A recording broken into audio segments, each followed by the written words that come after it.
તો નમસ્કાર મારા ભાઈઓ અને બહેનો, કેમ છો યાર? વિડીયોમાં તમારું હાર્દિક સ્વાગત છે. તો મારા ભાઈઓ, અત્યારે સૌથી પહેલા વાત કરવામાં આવે તો તમને ખબર હશે કે અત્યારે એક જ ન્યૂઝ છે આખા સોશિયલ મીડિયાની અંદર વાયરલ થઈ ગયા છે કે કબરવ ધામના જે મોગલધામ બાપુ છે એમની દીકરીને ઉપાડી ગયો. આ વાત છે સોશિયલ મીડિયામાં વાયરલ થઈ ગઈ છે મિત્રો. અને શું આ વાત સાચી છે? જી બિલકુલ, આ વાત સાચી છે.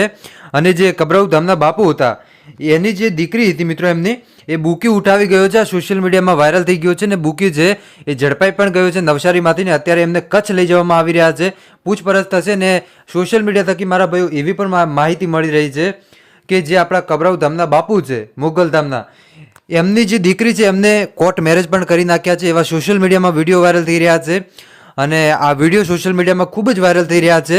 સંપૂર્ણ વિગતવાર માહિતી છે તમને વિડીયોની અંદર આપવાનું છું. એટલે ખાસ કરીને વિડીયો છે એ મારા ભાઈઓ તમે છેલ્લે સુધી જોતા રહેજો. પણ આપણે વિડીયોની શરૂઆત કરીએ એની પહેલાં નવા આવો છો તો ખાસ કરીને ચેનલને સબસ્ક્રાઈબ કરી નાખજો. અને વિડીયો પસંદ આવે તો તમારા બધા ગ્રુપમાં શેર કરજો.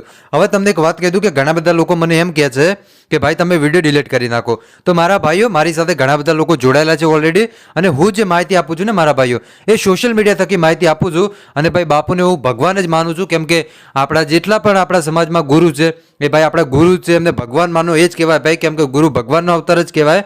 એટલે ભાઈ કોઈએ ખોટી રીતે ભાઈ ખોટી કોમેન્ટો કરવી નહીં. આ તમને કહું તો હાથ જોડીને રિક્વેસ્ટ કરું છું કે ખોટી કોમેન્ટ ના કરતા. બાકી અત્યાર સુધી આ માહિતી મળી રહી છે કે જે કબરવ ધામના બાપુની દીકરી હતી એને આ બુકી જે ઉઠાવીને લઈ ગયો છે. હવે સોશિયલ મીડિયામાં જે કંઈ પણ આગળના સમાચાર મળશે એ હું તમને વિડીયોના માધ્યમથી ચોક્કસ એટલે ચોક્કસ પણ આપતો રહીશ.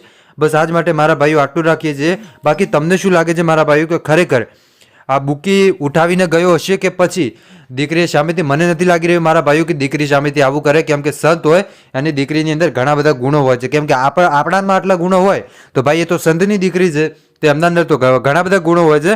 પણ સોશિયલ મીડિયામાં મિત્રો વિડીયો ઘણા બધા વાયરલ થઈ રહ્યા છે અને ન્યૂઝ પણ આવા વાયરલ થઈ રહ્યા છે. બાકી તમે શું કહેશો ભાઈઓ? કોમેન્ટ કરીને જરૂર બતાવજો. મળીએ છીએ નવા વિડીયોમાં. ત્યાં સુધી બધાને જય માતાજી, જય દ્વારકાધીશ.